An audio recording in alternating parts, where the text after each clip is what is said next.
Gegara cekcok batas tanah rumah, lansia di Blora nekat bacok tetangga hingga luka berat.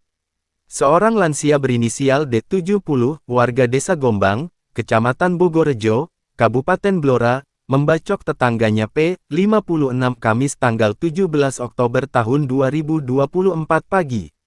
Peristiwa yang terjadi sekira pukul 9.30 waktu Indonesia Barat, itu diduga dipicu adanya perselisihan batas-batas tanah rumah milik kedua belah pihak. Kapolres Blora, AKBP Wawan Andi Susanto, menjelaskan kronologi kejadian bermula ketika pelaku D tengah membersihkan tanaman pagar di samping rumahnya. Jadi tadi pagi, pelaku membersihkan tanaman yang ada di samping rumahnya, dengan menggunakan parang. Terus ditegur oleh si korban P, katanya, kepada Tribun Jateng.